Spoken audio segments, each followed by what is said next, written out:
Welcome. This podcast is for mature audiences only. Listener discretion is advised. Do not attempt to reenact anything you hear from this podcast. You're listening to Monty's Mysteries. We bring you true stories and experiences told by myself, Monty, and my guest host. From everything paranormal to legends and strange historical events, we share all things creepy. Turn out the lights, light a candle, and be transcended into the mysteries of Monty.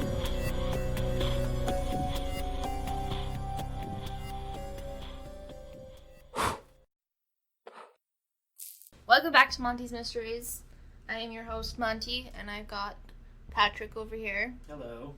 So today we are going to talk about the Jonestown incident. I'm not sure if you guys have heard about that. You've probably heard, the kool-aide, don't drink the kool-aide. That's where this came from. Yeah, so it's going to be a good time when we're talking about crazy cults. Yes. Okay, so this cult was founded in 1955 by Jim Jones, and this cult was called the People's Temple. And the reason that a lot of people first came to this church or this cult was because this was, in the 50s, and racism was a huge thing back then. And so a lot of African American people would join the church because Jones would make them feel welcome and feel accepted and help them feel like they belonged somewhere. And so a lot of the members, they had black people and they had white people, and they treated them all the same. And so he just wanted everybody to feel like no matter where they came from or what color their skin was, that, they were equal. And so that's why a lot of people originally joined the church. They started the church in Indiana where Jones grew up. And after a little bit, they wanted to move somewhere a little bit different. And so he convinced around 150 of his followers to come to California with him in the late 60s. He said that he found a place that was safe for like a fallout shelter. He said if there was anything that happened, like they would be safe from any fallout or any radiation or anything like that. And so they would be safe with him. And so around 150 of those people went with him. And then after he was around the San Francisco area, he eventually started conning people into thinking he could do faith healing. And so one incident, he had a woman put into his congregation who was supposedly paralyzed. He told everyone she was paralyzed. And he commanded her to stand. He's like, I heal you, I command you to stand up. And she stood up because she wasn't really paralyzed. And everybody was shocked and amazed. They're like, oh my God, like he healed her. And then he was like, I command you to run, like I heal you, you can run. And so she started running, and like everybody started running with her, and it was this huge thing. Everybody was freaking out, like he's a healer, he's God. They literally believed that he was God. Some people, there's videos of ex-members, and they said, when I was little I thought he could walk on water. A ton more people started flocking towards him because they heard this church had a pastor who could heal people, and they heard of this paralyzed woman who was healed and was able to run and walk. And they show people videos of this alleged healing too. Home videos that they made. Yeah, and they'd be like, hey, look, we healed this woman, come here so we can heal you too. And so he made people believe that he could heal them by doing faith healing rituals and stuff like that. And so he got a ton of power, a lot of political power, a lot of political representatives started talking to him and hanging around him and vouching for him and stuff. And so the more power he got, the more power hungry he got. And so he tried to control people in crazy little ways. And so he started having people sign over confessions saying that I watch porn, or I raped my daughter, or stuff like that, or I steal stuff, just as kind of blackmail. And then he would have people signing over power of attorney to him, giving him that power. And he would have people signing over their bank accounts to him, giving over all their money, just saying, like, they thought he was God, so they didn't see a problem with it. They were like, hey, I'm going to give you everything I have. You healed me. Everything I have is yours now. And so people didn't see, like, a huge problem with it.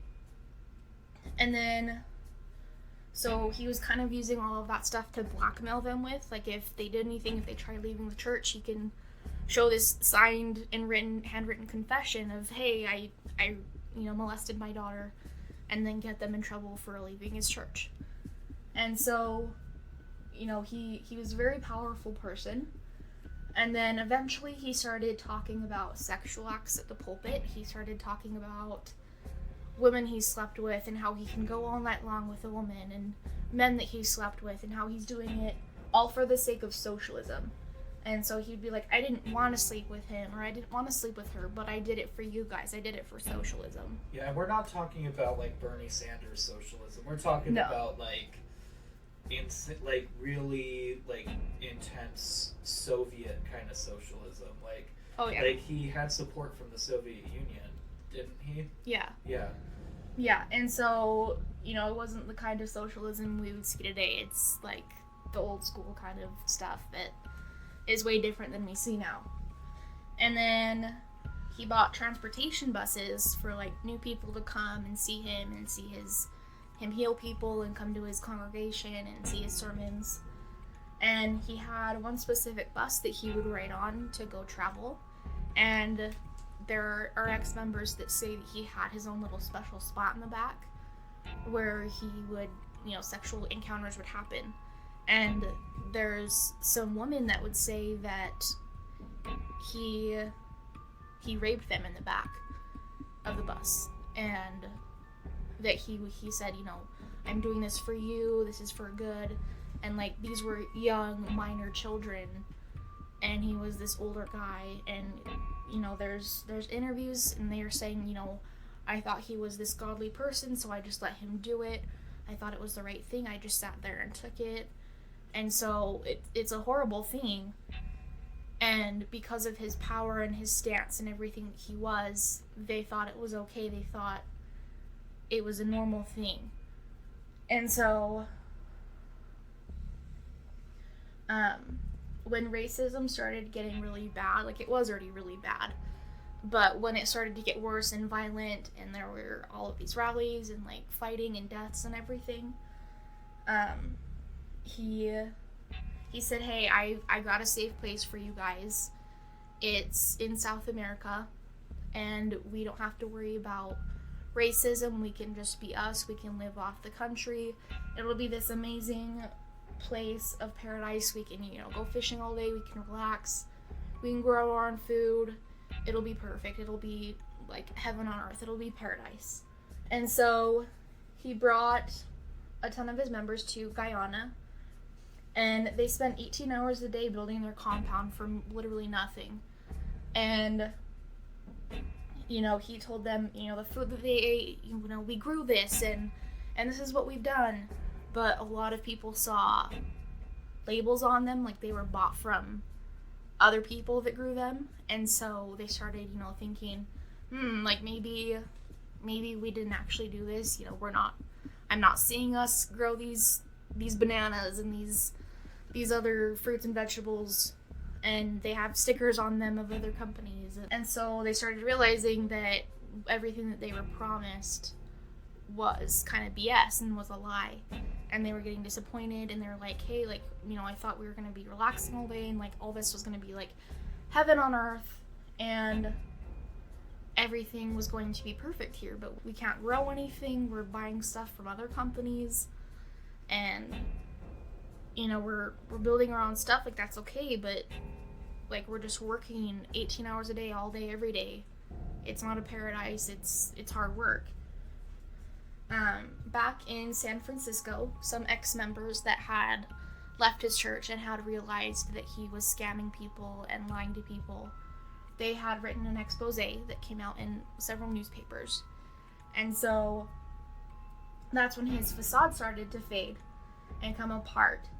And so he got passports for a lot of his members in San Francisco, and he had them all come to Guyana just to, gather everybody up in the same spot.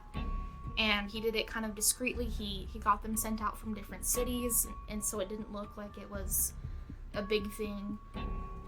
So reporters and a U.S. congressman, they read about this in the papers. They came over to Guyana, and they wanted to see what was going on and everything. They heard this guy, they wanted to find out how this guy got almost 1,000 people to follow him to South America and, build up from nothing. And they just wanted to see what the hell was happening. And so when they got there, there were guards from the People's Temple that had shot them and shot their pilot. And so U.S. Congressman Leo Ryan, he was the only congressman to ever die while actively being a congressman.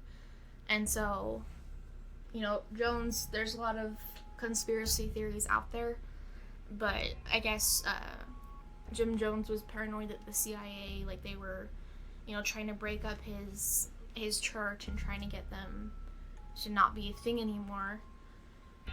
And there's a lot of conspiracy theories saying that, he maybe was a part of the CIA and that this was some kind of experiment and that it failed and that's why he had everybody killed off. And so there's a lot of crazy different conspiracy theories involving this subject. But what had happened, so he gathered everybody up once the congressman and those reporters were shot. He noticed people were coming and negative attention was coming. And so he gathered everybody up and he told everyone we need to commit to refuse capitalism by killing ourselves in support of socialism. So that's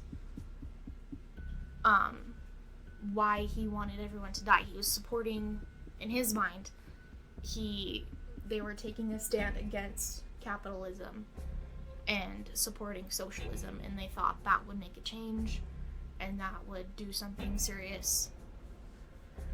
And then when people started hearing about it, and he started gathering everybody up and he was like, hey, we're all gonna commit a mass suicide, we're gonna drink this cyanide poison, we're gonna poison ourselves, we're gonna kill ourselves and make this huge thing. And so a lot of people, they got upset about it. They're like, I don't want to die. They had children. This lady, she's like, well, I want to be airlifted to the Soviet Union. I don't want to partake of this. I don't want to be a part of it. And then he was like, no, and she eventually backed down. And then eventually they noticed that armed guards were surrounding the pavilion they were at. So they were, all these people were surrounded by people holding guns. And some tried escaping, and there are a few people that did successfully escape, and they have some amazing stories to listen to. And then some of them were shot by guards because they were trying to escape, and Jones didn't want them to escape. And so a lot of other ones, most of them, they willingly took the poison. The first to actually take the poison willingly, her name was Rouletta Paul. And so she put a syringe of poison in her one-year-old child's mouth, and then she took the poison herself. So she killed her 1-year-old, and then she killed herself.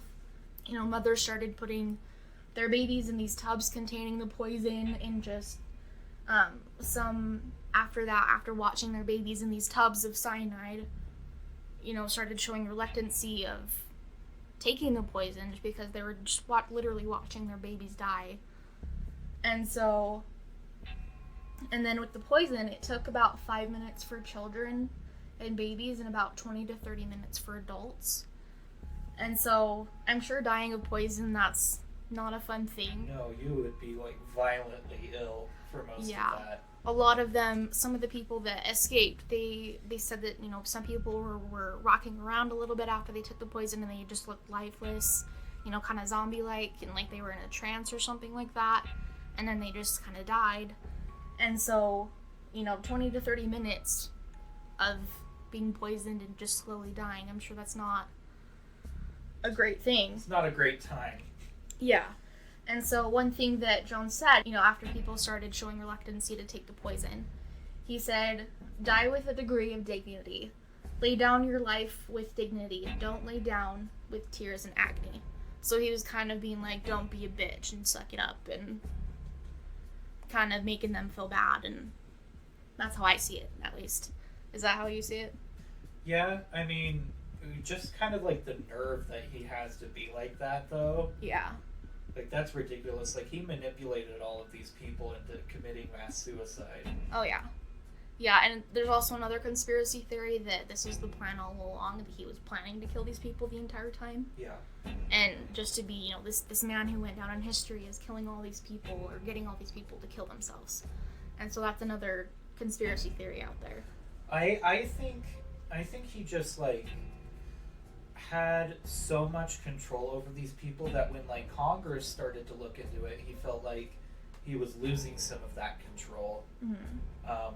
And then, like, when people like him that, like, manipulate people their whole lives start to feel like they're losing control, they'll do all sorts of crazy things. So I think that's why he did it. Yeah. Yeah.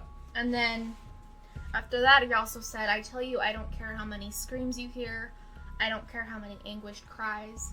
Death is 1,000,000 times preferable to 10 more days of this life. If you knew what was ahead of you, you would be glad to be stepping over tonight. And so he made it seem like something horrible was going to happen if they didn't do this.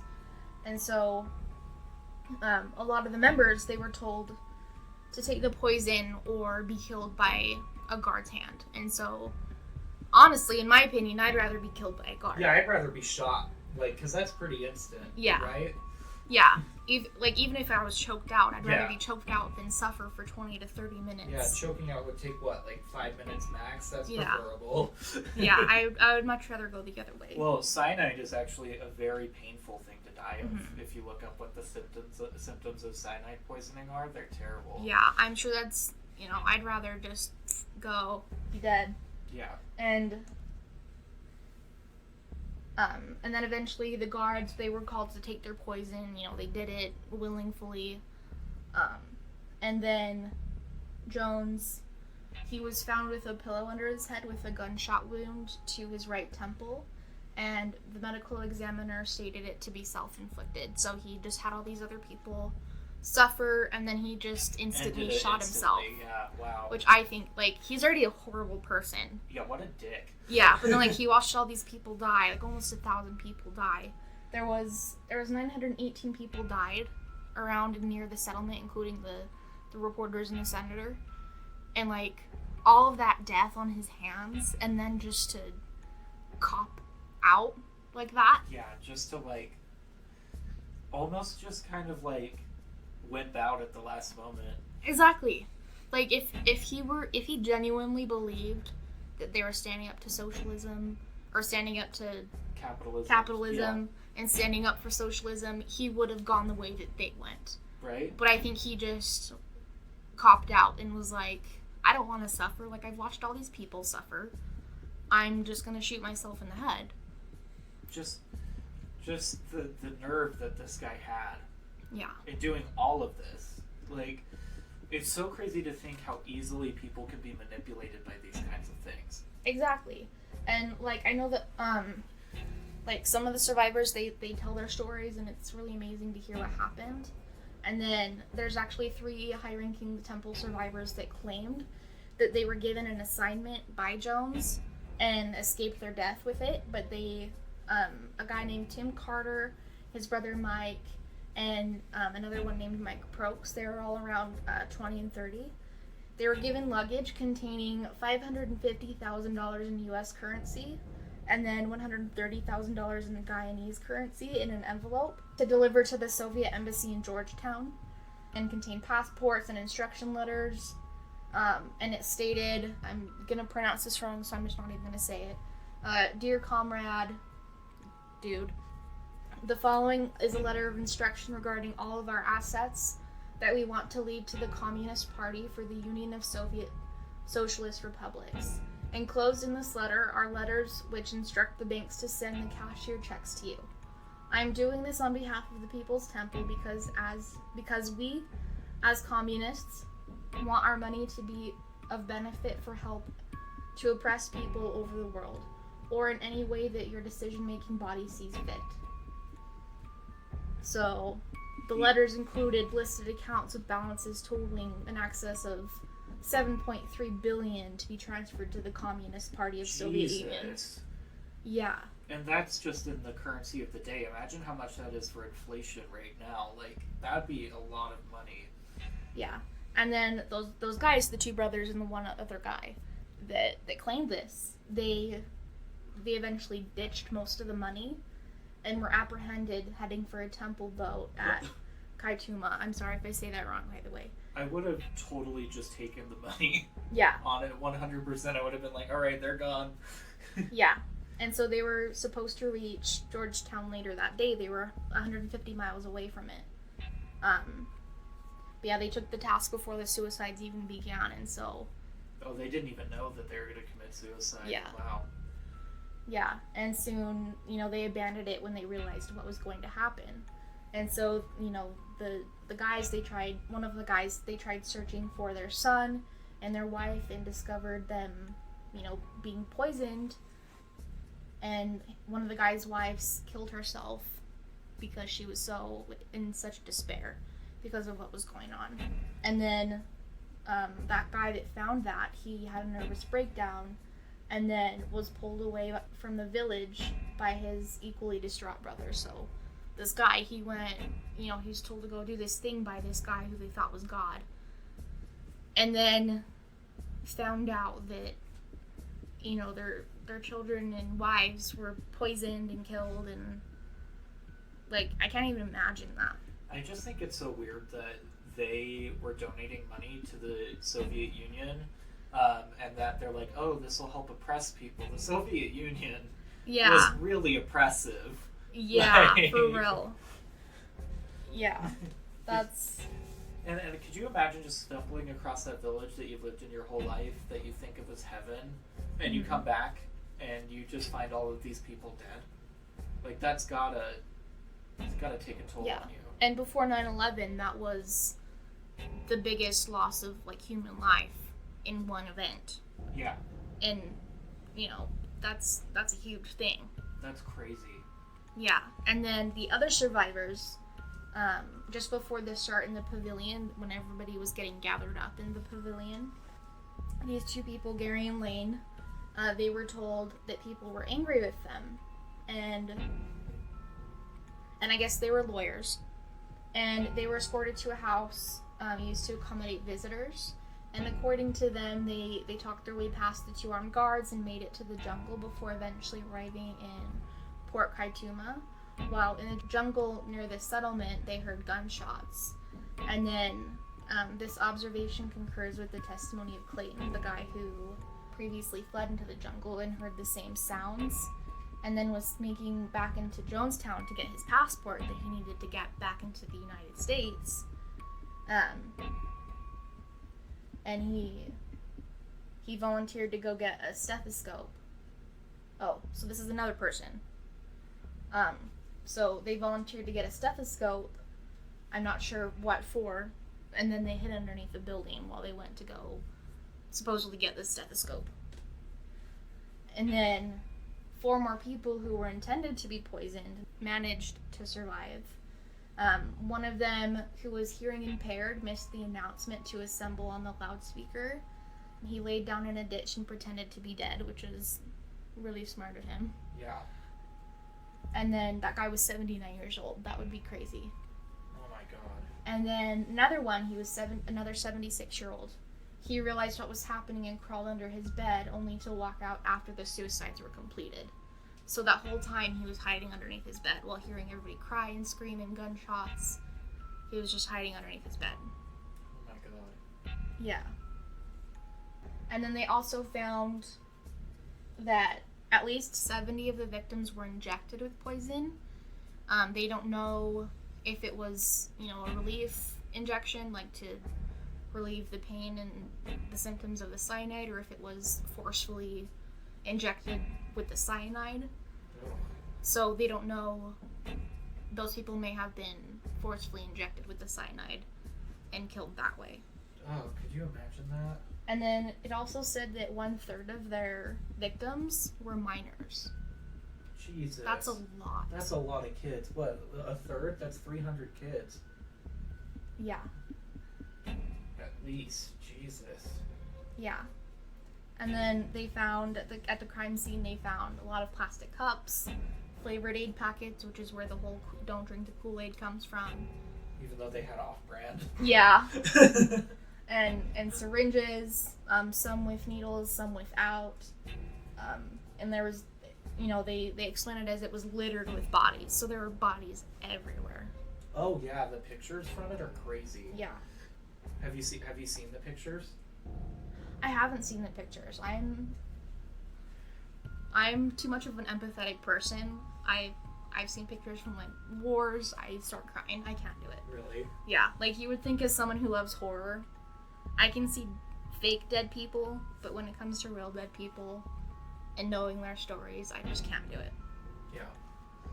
Like I would love to go into mortuary science, but you'd have to look at a lot of that stuff. Yeah, and like if I knew, like if they're like, oh hey, like this little kid, I would just start crying. But yeah, so that whole thing happened because of one man. Oh my god. That's insane. Yeah. That's just absolutely nuts. Well, the takeaway from this is try not to get manipulated into a cult. Yeah, and make sure, if a guy seems too good to be true, he probably is. Like healing people that can't walk, that shit's probably fake. Yeah, he did fake that, so. Yeah, and just like... Don't drink the Kool-Aid. Hope you enjoyed this episode as much as you could. I mean, it's kind of hard hearing about kids being poisoned, but it's an important lesson for people to learn from all of this. Yeah, definitely. Like, don't just go with the crowd because it's a thing. Stand up for yourself. Think for yourself. Don't give people your money. Yeah, don't sign over power of attorney and your bank church. account to a church and some guy who wears creepy sunglasses and talks about having sex at the pulpit. Ugh. Could you imagine if you went to church and someone got up at the pulpit and started talking about that? You'd be like, That would be nuts. Like growing up in the LDS church, if that ever happened, they would be like, "Hey, you need to leave." They would probably be excommunicated, wouldn't they? If they talked about what Jones did. Yeah. They could be like, "Oh yeah, I can go all night long with this person." Like, yeah, especially because there's children listening and yeah. But anyways, be waiting for this next week's episode. I'm going out of town to visit a haunted church. That's gonna be sick. I'm so excited. And I'm going to be videotaping it. I'm going to have a GoPro with me the entire time. Bring some sage. Yes. Or black tourmaline. Yes, I'm just going to drench myself in sage. And I'm going to be going with some paranormal investigators to investigate this 108-year-old house that used to be an LDS church that is supposedly haunted. And so it's going to be super awesome. Keep an eye out for our YouTube and our Facebook, and also shout out to everybody who's given us donations. I know that I haven't gotten to that yet, but we really appreciate it. We wouldn't be able to be here without you guys. And it's so much fun. It doing is. This podcast. It is. I would do this full time if I could. But yeah, and also shout out to our United Kingdom fans. We see you. So you guys are awesome, and just seeing people in a different country listening to us is awesome. And we would really love to do an international episode someday where you send in your stories from other countries. That would be so cool. So if you guys have any stories, even if they're not crazy or anything, just any paranormal or cryptozoology or just any interesting stories, true crime, you can send those over to us. I know one we'll be doing is Jack the Ripper, and that's an international story. And so, send those over to us. Keep listening to us. We appreciate every single one of you that listens to us, and we genuinely mean that. So yeah, keep listening to us. We love you guys, and we will catch you on the next one. Yes, and stay spooky. Woo. To have one of your personal experiences featured in an episode, contact us via email at montysmysteries.podcast@gmail.com. Find us on Instagram, Tumblr, Facebook, and Twitter as Monty's Mysteries, where we will keep you updated on upcoming episodes. Thank you so much for all of your support. Stay spooky.